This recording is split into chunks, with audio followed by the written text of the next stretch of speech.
Welcome to the Celebrity Estates Wills of the Rich and Famous podcast. In this podcast, we break down high-profile celebrity estate planning cases for advisors and their clients. Most celebrity estate catastrophes are based on the same issues that everyday people face, just with the volume turned up. Our goal is to identify and extract the individual estate planning issues that lie at the heart of each story. We then discuss what advisors should expect and how to avoid common pitfalls. Hosted by wealthmanagement.com senior editor David Lenok. Hello, everyone, and welcome to the latest episode of wealthmanagement.com's Celebrity Estates, Wills of the Rich and Famous. For anyone new to the podcast, in each installment, myself and a guest take on a different celebrity estate and attempt to extract some key lessons that planners can apply to their more traditional clients. The idea being that celebrity estate planning stories, although often ridiculous in their details, generally have at their cores very basic issues that can just as easily apply to non-famous or fabulously wealthy clients. We're actually lucky to be joined by two guests this week, David Bokman and Andrea Levine-Sanft. David is a managing director and head of family office resources for Morgan Stanley Wealth Management. And Andrea is also a managing director at Morgan Stanley. She co-heads the firm's wealth and estate planning strategists. David and Andrea, thanks so much for joining us. Thanks so much for having us. Thank you. Glad to be here. So the subject of today's show is famous hotelier Conrad Hilton. You may have heard of his great-granddaughter. Hilton was born in what was then the New Mexico territory in 1887. He got his start in hospitality, working in his family's general store in Socorro County, New Mexico, which was partially converted to also be a 10-room hotel. He started as a banker, but fate dragged him back into the world of hospitality when in 1919, he came back to Texas at the height of the oil boom with the intention of buying a bank. That purchase unexpectedly fell through, so Hilton just rolled with the punches and instead bought a 40-room hotel, the Mobley Hotel in Cisco, Texas. Over the next 3 decades, Hilton Hotels grew to become the largest hotel chain in the world. During the 1950s and 60s, Hilton Hotels' worldwide expansion is credited with facilitating both American tourism and overseas business by American corporations. It was the world's first international hotel chain, and it established a certain standard for hotel accommodations worldwide. Conrad passed with natural causes in 1979 at the age of 91. He left the bulk of his estate to the Conrad and Hilton Foundation, which he established in 1944. However, his son, Baron Hilton, who spent much of his career helping to build the Hilton Hotels Corporation, contested the will despite having left the company years earlier. Settlement was eventually reached, and as a result, Baron Hilton received 4 million shares of the hotel enterprise. The Conrad Hilton Foundation received 3.5 million shares, and the remaining 6 million shares were placed in the W. Baron Hilton Charitable Remainder Unit Trust. On Baron Hilton's death, the unit trust assets would then be transferred to the Conrad Hilton Foundation. Now, Baron changed things a little bit. On his passing in 2019, he left 97% of his fortune, then estimated at $2.36 billion, which is a shade over $3 billion in 2022 money, to the Charitable Unit Trust, and that would eventually be merged with the Conrad and Hilton Foundation, thereby doubling its endowment to about $6 billion. By leaving most of his estate to the foundation, Baron not only returned the portion of the family fortune that was intended to be donated 30 years earlier, assuming he not contested the will in the first place, but he also donated much of the fortune that he himself had amassed in the ensuing decades. So think of it as interest, I guess, on the loan. Now, the story of a kid born to a backwater general store owner in the literal Wild West, eventually building an empire that touched every corner of the globe, is an inspiring one. However, despite basically being the platonic ideal of the American dream minus the immigration part, it's important to remember that transition from modest means into great wealth can still be very challenging and in numerous ways outside the simple challenge of amassing the massive fortune. And that's where good advisors come in. So, David, what makes planning for first-generation wealth creators so unique? Well, I think the most obvious difference between the new wealth creator and someone who's had wealth in the family for at least another generation before is that they don't have the precedent of dealing with these issues and dealing with advisors. And so they can often approach the planning with a more innovative attitude towards the techniques and the building blocks of a good plan. a lot of these people are also innovators themselves in general. And so that's been a part of their wealth creation story. And so they have both the advantage and the disadvantage of not having a family history of dealing with these structures, dealing with the issues that come up in planning. And so they can be innovative and often press advisors on questions like, why are we doing it this way? Do we have to do it this way? And the like. And so I think that's what makes them very interesting to work with, sometimes challenging in a good way, sometimes challenging in just a challenging way. But I think that's probably the biggest difference from the advisor's perspective in terms of how they present early in the relationship. Yeah, that's really interesting. That's the idea of we've talked about first generation wealth creators on this show before, but the idea of them never having wealth comes up. But this concept that you introduced of them not being used to advisors is something that we haven't really explored. Do you mind sort of expanding on the challenges and advantages of that? Yeah, I think I'll paint it in sort of a stereotypical way. This is exaggerated, but if you think about somebody who's grown up in a wealthy family and has a history, for example, of watching his or her parents deal with wealth advisors, with attorneys, with accountants, and hearing the jargon and the language and the acronyms of estate planning and financial planning generally, they show up when the wealth comes to them with some biases about those people and institutions and some preconceived notions, but they're already in that system, they're in that ecosystem, and they sort of tend to take it for granted more than somebody who may have been, as I said earlier, more innovative in how they created the wealth in the first place, may have done some disruptive work in their industry, and is more likely to say, well, I know that's how you're saying you do it, and that sounds interesting, but here's some ideas that I have. What do you think about those? Now, that's not everybody in that space. As I said, I'm sort of overgeneralizing, but you definitely do see more of that behavior and more of that attitude in that population. Well, don't worry about that. We're going to be doing a massive amount of overgeneralizing as we go forward here. So good enough. I would actually add that it also depends on the circumstances. So the bulk of the clients who I meet with, I'm on the East Coast, if that has anything to do with it, are first generation wealth creators who created businesses more of like the brick and mortar, hands-on selling something or creating some type of business that has customers and people coming in and buying goods and things you can touch.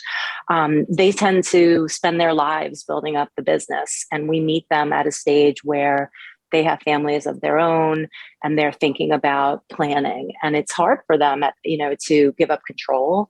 It's hard for them to think about parting with funds if we're talking about estate planning and gifting. And they think about kind of their more modest background. They might feel, even as wealthy as they are, they might feel that they're nervous to give away too much because they can remember the days when they didn't have anything.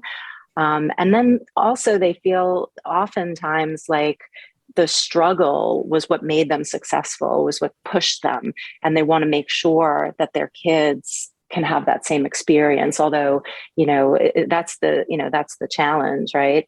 We want our kids to have everything, but yet we want them to be successful. And sometimes success means you shouldn't have everything. So that's kind of that older generation who we deal with. But I would say if you're meeting the 20 to 30-year-old, tech entrepreneur who had multiple liquidity events and is, very wealthy at a young age without a family, they tend to be thinking of, what's the next thing? What's the next best investment? What else is out there? What is the next alternative investment? They tend to be, I think, a little, take more risk in that, in investments and in their next steps. That's actually a really interesting dichotomy you just brought up there, Andrea, because, I think a lot of times when we've had these discussions about sort of using specifically the term first generation wealth creator, it's a lot of times we're going to end up talking about, well, how do we get the founder out of the business? How do we actually get this passed on to the next generation, because they're so attached to it? But they're, not all first generation wealthy people are created equally. And so, sometimes, like you said, there are these sort of, tech entrepreneurs or whatever who have a massive liquidity event when they're young, and they've only had a couple of years with that company. There's not the same level of attachment, and they're a mover and a shaker, and they want to move on to the next thing immediately. And that's sort of, the same language, right? The same situation that we're talking about, but two very different sides of the coin. How does that affect planning, planning for one versus planning for the other? Oh, it's really different. So, I spend most of my time doing trust and estate type planning, but also we work very closely with the financial advisors and the financial plans. But when we do planning with kind of the first stereotypical person that I described, somebody who built up a business and worked there for many years, I would say that generally my experience is that they are eager for their children to be involved if they want to be involved in the business. And they're also eager for their children to benefit from the wealth that they created, but very mindful of structure and structuring any inheritance or gifting in a way that will not disincentivize the children to be successful on their own. And that, that could probably be a whole podcast on its own, but, very, and cautious, careful, thoughtful, really surrounding themselves with advisors, as David mentioned, as opposed to, the meetings that I've had with kind of younger folks who tend to be very busy, moving quickly, very smart and constantly on the go.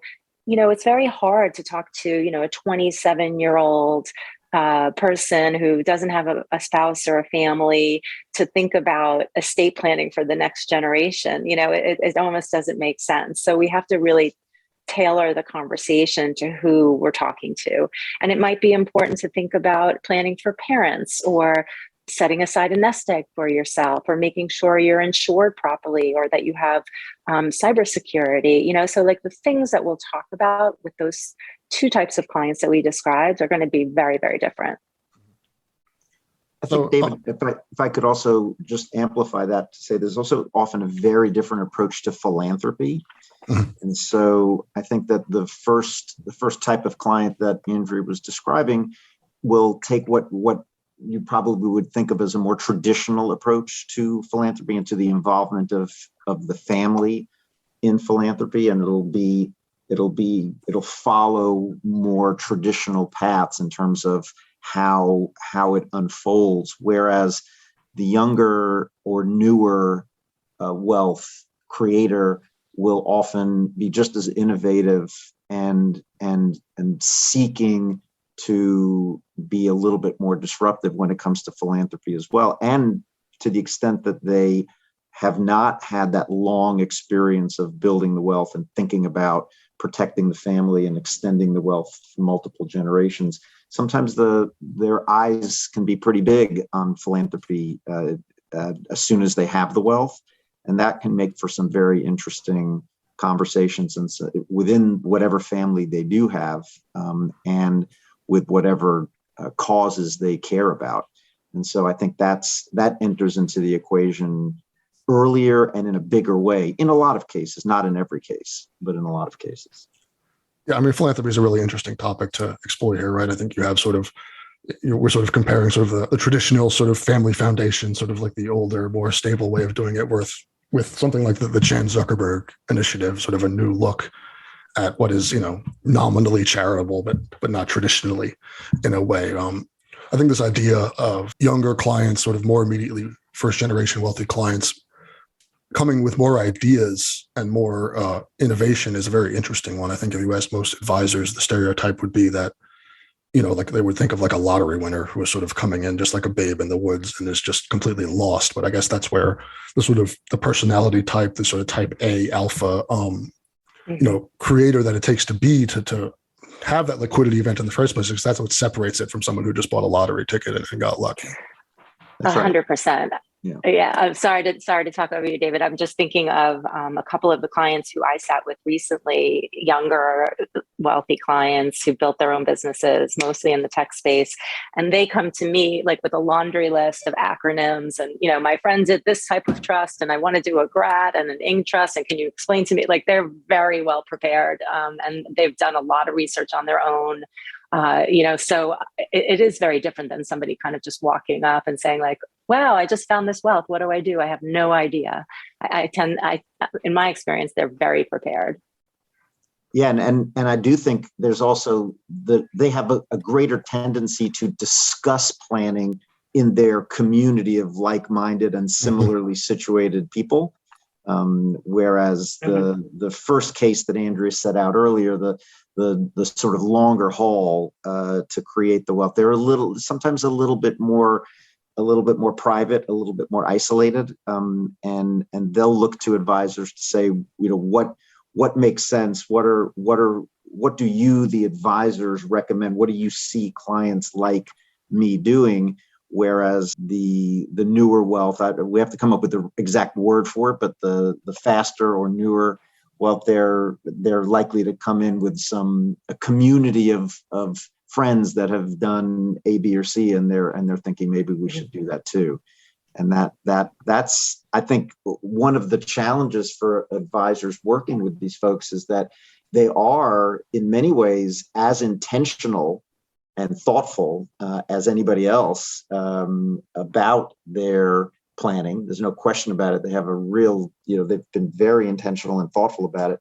And on the other hand, there's a tendency to move quickly and want to do as much as possible very quickly, when, as Andrea was saying earlier, sometimes the best thing to do is pause on at least some of the issues and let time sort of sort some of the issues out.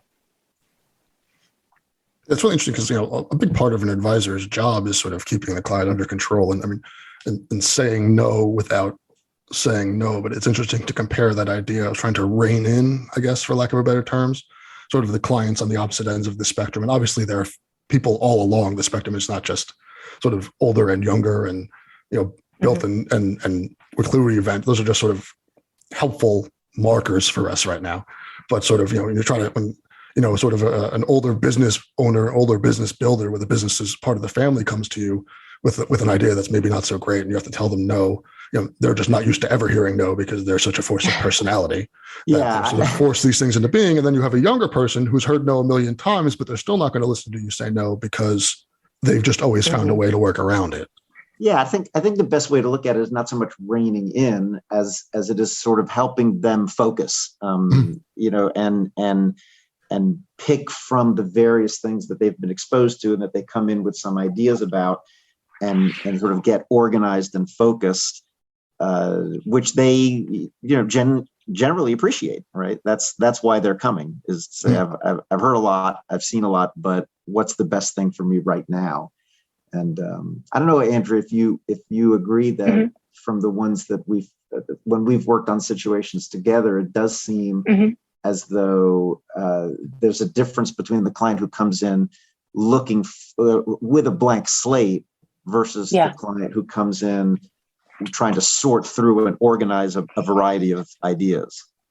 Yeah, it's almost easier with the blank slate client because we can help create that framework. I often, with the client who's done a lot of the research, that's where I have to start, explaining things and saying, I understand what you read on the internet, but it actually works this way, and it does X, Y, Z, and so you have to kind of talk them out of the things that they heard or read, or talk to somebody about at the cocktail party. Obviously neither is better or worse. It's always good to be prepared. But yeah, I think that having a team of advisors around you as the client is going to be the most important. And often, financial advisors kind of serve as the quarterback of the team, but, having a financial advisor, a lawyer, an accountant who are working seamlessly together, I think that is going to always come out best for the client, whether they're blank slate or starting with, a laundry list of acronyms. Andrew, you mind expanding on sort of what are the major points of failure in sort of a typical plan for sort of a first generation wealth creator when you're looking at building a plan? Like, what are the common cracks where you're like, let's get first things first, let's get A, B, and C covered up, and then we can start with the like actual specifics of this person's situation. Yeah. I'd say the biggest failure is doing nothing. Just in listening to your podcasts, you have multiple episodes of so-and-so who actually had no plan and their estate passed, pursuant to state law, and it was a big mess. So doing nothing is, I think, the biggest failure. Doing something and then letting it sit for 20 years, again, definitely not a good result. For business owners specifically, I would say not having a good succession plan in place, especially, two scenarios come to mind. One is you have partners, eventually somebody's going to pass away. What happens? Where does the family become the next partner? Is there a buyout provision? Is there insurance to provide liquidity? So all of those things, I've seen so many clients who come and you say, well, what's your plan? Is there a clause about what happens at death? And they say no. And then the other scenario is it's a family business, mom and dad created it and now they're coming up with a plan and there's 3 kids and only one works in the business. How do you, if you haven't, then I guess the mistake is I leave everything in equal shares to my children, right? That I don't think that really serves the business well. Let's be fair, right? Right. But then you've got, one who's putting in their sweat equity. You've got somebody who might want more liquidity, and that's not really a well thought out plan. So I think those two things come to mind. For the younger generation, planning can be very important and tax efficient. And again, I'm putting on my tax efficiency hat because that's the world that I live in. But there are a lot of techniques that can be employed to set up wealth, that is more tax efficient from a gift and estate tax perspective, sometimes from an income tax perspective. And, and often clients come to us when it's too late, right? We like to meet people at inception. And so not thinking about things early enough, I would say is the other kind of potential failure. Yeah, it's really important to think of, a lot of people can fall into the trap of looking at their sort of various exemptions and sort of tax brackets and such as limiters when really they're tools that are meant to be used, and how you use them, giving yourself a longer runway or longer time period to best make use of them is obviously smarter than just looking at, these are the limiters that are on, okay, I'll just pay tax when they tell me to. It's like, well, no, sometimes when you pay tax when you decide to, you can really do a big deal. That's a great way to think of it. So, David, you mentioned, I think Andrea actually mentioned, the need for sort of synergy between professionals, right? For, once you get to a certain wealth level, just one advisor is just not really realistically going to be able to do it, no matter how good they are. You need to have a team of professionals, CPAs, attorneys, wealth managers, and that sort of eventually, I guess, the idea is to coalesce into the sort of the family office structure. When does that happen? There's always a question I get from people. What is the transition? When does a family know that they're sort of ready to think about going into the family office structure, or is there a hard and fast rule? I know you're probably going to tell me if you've seen one family office, you've seen one family office, because that's what everyone says. But sort of this idea of like, what's that dividing line where you start thinking about like, hey, maybe you need to take this next step into get the family office resources that are available to you. Yeah, I do think it is different for every family, but there are some observations, right? I mean, you do want the coordination among your advisors from the beginning. It's I think, to add to the list of pitfalls that we were talking about a minute ago, communication and incomplete communication is probably the biggest problem. So that means not just a failure to communicate with the spouse, with the children, but with the advisors, and to have the advisors communicate with each other, even well before you're at the stage of creating a family office, because there's nothing more inefficient than having a great investment plan, a great philanthropic plan, a great estate plan, and having none of those plans talk to each other, so to speak, and having them not coordinated with each other. You just lose a lot of efficiencies by doing that. And that requires that the advisors speak to each other. And so I think the biggest question with respect to moving from having your advisors coordinated with each other, and often the financial advisor is the quarterback, and I think has the best perspective on the family situation, and can be the person who coordinates the attorneys and the accountants and the insurance professionals and the like. But the time that you want to move from that to having a family office, it really has to do with what do you want to insource? At what point do you have enough size in terms of the assets, enough complexity in terms of the entities that you've created, enough family members and different structures, whether it's trusts or foundations or the like, that it's best to have at least some structure inside the family, inside your circle as the client, to coordinate all of that. And then you can decide, what you want to do within the confines of the family office, and what you want to continue to have professionals do outside. And that does depend more than anything on what your succession plan is. So if you are a wealth creator and there's nobody else in your family who has an interest or a capacity to do that work, and it's getting complex, and it needs some detailed attention, you may need to build some structure within your own office, so to speak, to provide for that succession. And that's, I think, the key variable is when is the size and complexity enough that I, have to think about what happens when I'm not the one to be handling this anymore. And I think a lot of times that's the hardest question to even get them to start thinking about, right? With certain family business owners, that the idea that the business is going to exist without them is just beyond their comprehension. Yeah. And oftentimes it's a spouse or the children or the advisors who are the ones who have to, provoke that question, and doing that delicately and thoughtfully is important, but it's a huge step. And it's wonderful to see that client, that wealth creator who's aware of that issue himself or herself and raises it by themselves. But often it takes a lot of prompting. So, Andrea, we've mentioned a couple of times this idea of succession planning and sort of preparing either the next generation or the next whoever's going to take over the business. Obviously, we could do a whole separate podcast on that. We could do 10 whole separate podcasts on that. Mm-hmm. But sort of in broad strokes, sort of what's the advisor's role and what sort of techniques can the advisor use to sort of just get the succession ball rolling? If someone comes to you and they've got no succession plan in place at all, sort of how do you start pushing that ball down the hill, even just getting it moving? I think just asking the question obviously is going to be the most important. I mean, when we sit down with clients, and our financial advisors who we work with sit down with clients for the first time or second time, it's really just pure discovery, right?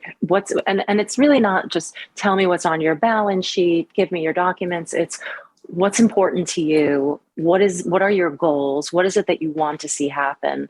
And then we kind of back into the plan and the planning. So discovery is huge.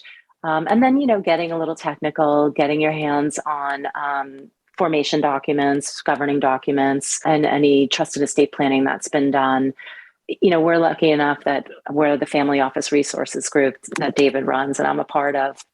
And we service our financial advisors for ultra high net worth clients.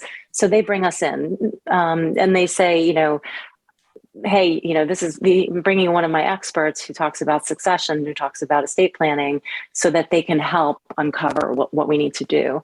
So I think just raising the issues, asking the questions, and listening. Listening is so important. Listening to the client as to what the client's goals are and what their values are. And then trying to kind of, like I said, reverse engineer to make sure that the structure is in place to achieve that.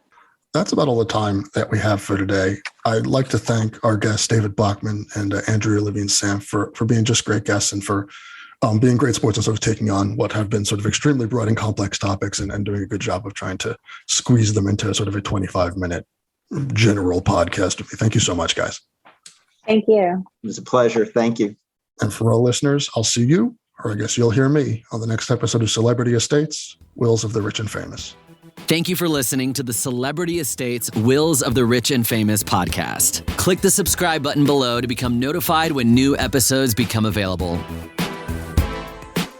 The information covered and posted represents the views and opinions of the guest and does not necessarily represent the views or opinions of InformaWealthManagement.com. The content has been made available for informational and educational purposes only. The content is not intended to be a substitute for professional investing advice. Always seek the advice of your financial advisor or other qualified financial service provider with any questions you may have regarding your investment planning.